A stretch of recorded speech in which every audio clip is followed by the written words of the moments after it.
अग्निपथ योजना अन्तर्गत नेपाली युवालाई भर्तीको व्यवस्था मिलाउन भूतपूर्व सैनिक तथा प्रहरी महासङ्घको माग। भारतले नेपाललाई कहिल्यै घात नगरेको दाबी। नागरिकता विधेयकमाथि सरकारले भोटको राजनीति गरेको केपी ओलीको आरोप। वास्तविक नेपालीलाई मात्र नागरिकता उपलब्ध गराउने व्यवस्था मिलाउन आग्रह। बङ्गलादेशले यही वर्षबाटै नेपालको विद्युत किन्न लागेको ऊर्जा मन्त्रीद्वारा जानकारी। ऊर्जालाई उत्पादनको माध्यम बनाउन लागिएको दाबी। सिन्जा सभ्यता र पर्वतीय विश्वविद्यालय विधेयक अगाडि बढाउन जुम्लाका बुद्धिजीवी र नागरिक समाजको माग।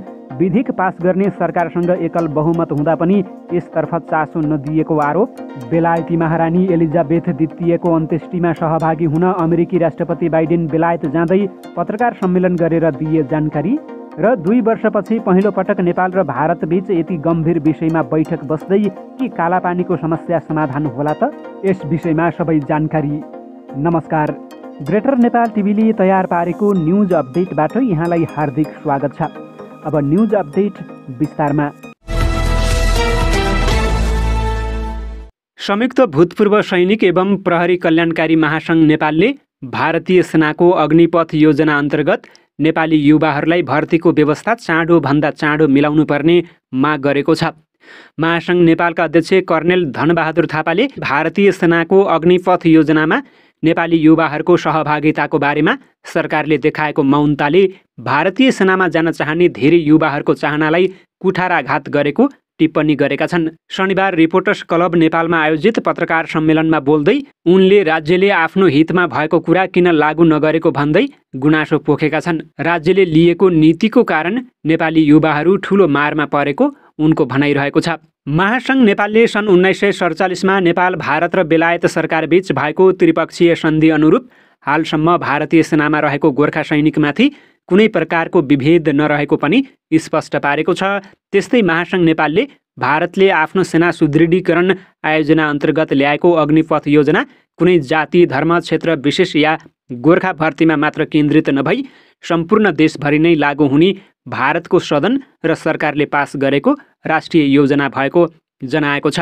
महासङ्घले अग्निपथ भर्ती कार्यक्रमबाट नेपाललाई प्रत्यक्ष या अप्रत्यक्ष रूपमा हुने फाइदाहरूको पनि प्रकाश पारेको छ। उक्त अग्निपथ भर्ती योजना अन्तर्गत 2 देशबीच रहँदै आएको सौहार्दपूर्ण सम्बन्धलाई अझ सुमधुर एवं प्रगाढ पार्न थप मद्दत पुग्ने कुरामा विश्वस्त रहेको पनि महासङ्घको भनाइरहेको छ। महासङ्घले नेपाली युवाहरू 17-18 वर्षको उमेरमा भारतको अग्निपथ योजना अन्तर्गत भर्ती भएकाहरू 4 वर्षपछि अवकाश पाउँदा 21देखि 22 वर्षको हुने र ती युवाहरूलाई नेपाली सेना तथा प्रहरीमा भर्ती गरी तालिम खर्च र तालिमको समय पनि बचाउन सकिने उल्लेख गरेको छ।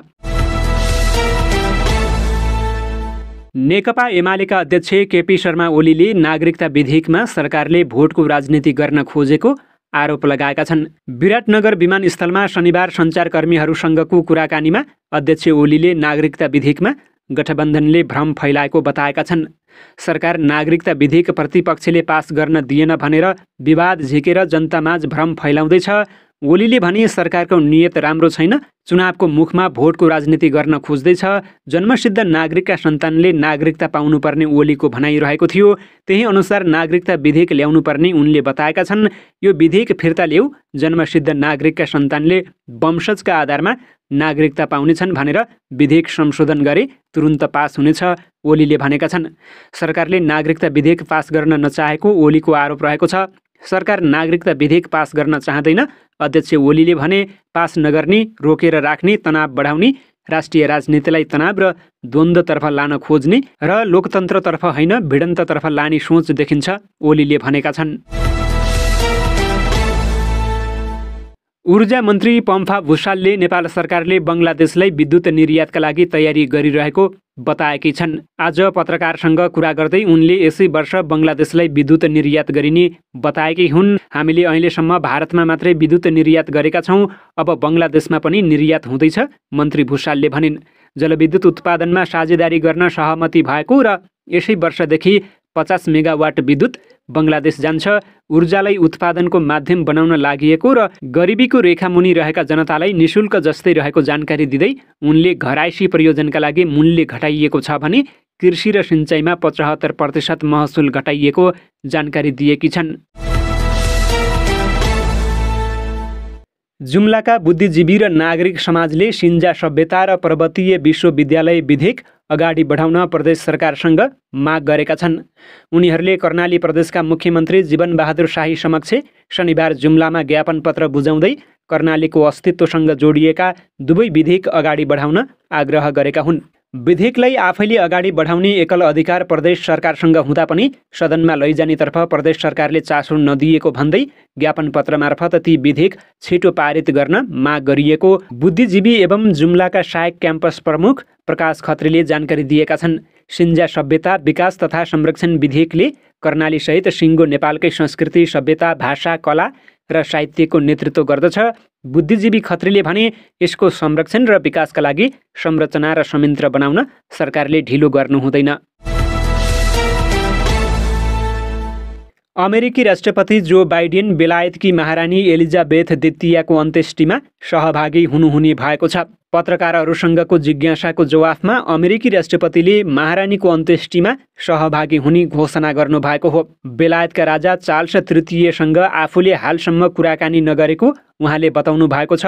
म उहाँलाई चिन्छु तर उहाँसँग कुराकानी गरेको छैन।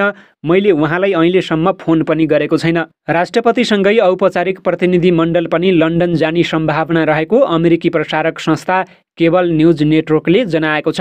शुक्रबार राष्ट्रपति जो बाइडेनले आफ्नी अर्धाङ्गिनी जिल बाइडेनका साथ त्यहाँ स्थित ब्रिटिस दूतावासमा शोक पुस्तिकामा हस्ताक्षर गर्नुभएको थियो। नेपालमा राजनैतिक उपस्थिति बढाउँदै लगेको चीनलाई बुझ्न राजनैतिक दलहरू बीचको सम्बन्धलाई जोड दिनुपर्ने द अरनिको प्रोजेक्टकी सहसंस्थापक अनेका राज भण्डारीले बताएकी छन्। आधुनिक चीन भन्नु नै चाइना पिपुल्स पार्टी भएको र उससँग नेपालका राजनीतिक दलहरूले सम्बन्ध बढाएर मात्रै चीनसँगको कूटनीतिक सम्बन्धलाई बुझ्न सकिने उनको भनाइरहेको थियो। कान्तिपुर मिडिया ग्रुपद्वारा आयोजित तेस्रो कान्तिपुर कन्क्लेभको चौथो सत्र नेपाल र विश्व शीर्षकमा बोल्दै राज भण्डारीले चीनले नेपालमा आफ्नो राजनीतिक उपस्थितिलाई पनि बलियो बनाउँदै लगेकाले नेपालका राजनीतिक दलहरूले पनि सम्बन्ध विस्तारमा लाग्नुपर्ने धारणा राखेकी हुन्। दक्षिण एसियामा चीनसँग पार्टीगत तहमा र सरकारको तहमा पनि चीनसँग सबैभन्दा बढी सम्बन्ध बनाएको देश नेपाल हो। चीनको सम्बन्धमा सरकारी तहमा भन्दा पनि पार्टीगत सम्बन्ध महत्त्वपूर्ण हुन्छ। चिनियाहरूमा सीपीसी भएन भने आधुनिक चीन पनि हुँदैन भन्ने धारणा रहेको पनि उनले स्मरण गरेकी छिन्। चीनले नेपालमा सन् 2015 यता आफ्नो उपस्थिति बलियो बनाएको पनि राज भण्डारीको भनाइरहेको थियो। उनले चीनले राजनीतिक उपस्थितिलाई बढावा दिएको धारणा राखेकी छिन्। नेपालमा पछिल्लो समय चीनको उपस्थिति मात्रै बलियो भएको छैन कि राजनीतिक रूपमा पनि बलियो भएको छ उनले भनिन्। चिनिया राष्ट्रपति सी जिनपिङको भ्रमण र अन्य राजनीतिक नेताहरूको भ्रमणले पनि त्यो देखाउने गरेको उनको भनाइरहेको थियो।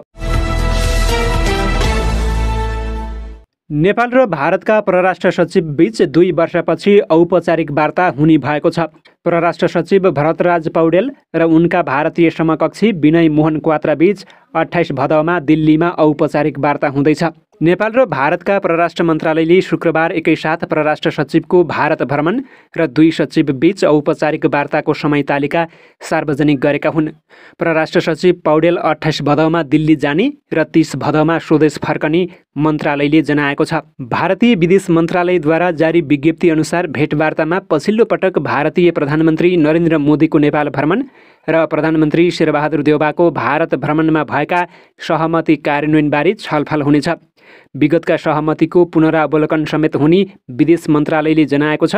तर वार्तामा 2 देशबीच सम्बन्धका सबै पक्षबारे छलफल हुनेछ। परराष्ट्र सचिव पौडेल नेतृत्वको प्रतिनिधि मण्डलमा परराष्ट्र मन्त्रालयको भारत डिभिजन हेर्ने सहसचिव सुधीर भट्टराई, भारतका लागि नेपाली राजदूत डाक्टर शङ्कर शर्मा र उपनियोग प्रमुख रामप्रसाद सुवेदी रहनेछन्। परराष्ट्र सचिव स्तरीय वार्तामा राजनैतिक विषय कम र द्विपक्षीय सहकार्यका विषय बढी हुने गरेको छ। व्यापार, पारवहन, कनेक्टिभिटी, ऊर्जा, पूर्वाधार, लगानी, कृषि, संस्कृति, जनस्तरको सम्बन्ध, सुरक्षा लगायतका विषयमा छलफल हुनेछ।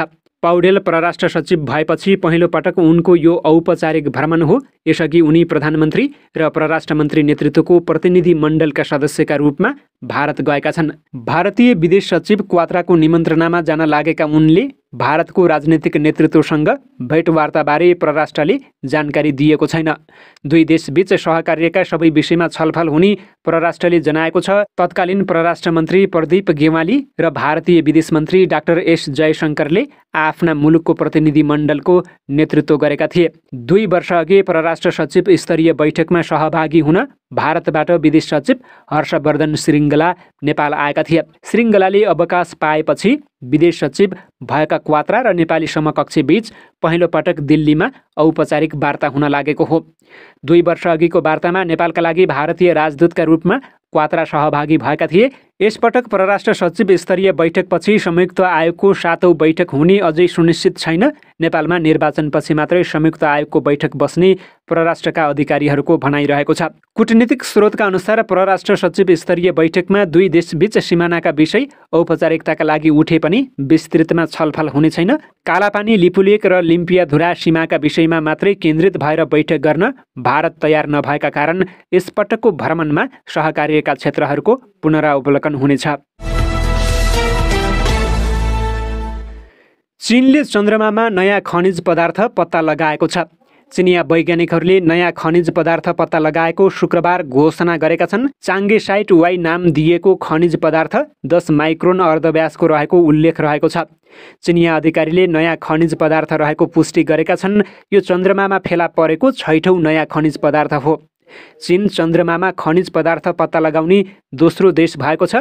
यसअघि रुस र अमेरिकाले चन्द्रमामा खनिज पदार्थ पत्ता लगाएका थिए। चीनको चाङ्गी 5 मिसनले 1731 ग्राम चन्द्रमाको माटो र चट्टान पृथ्वीमा ल्याएको थियो। सन् 2020मा ल्याएको उक्त चट्टानमा नयाँ खनिज पदार्थ फेला पारिएको हो।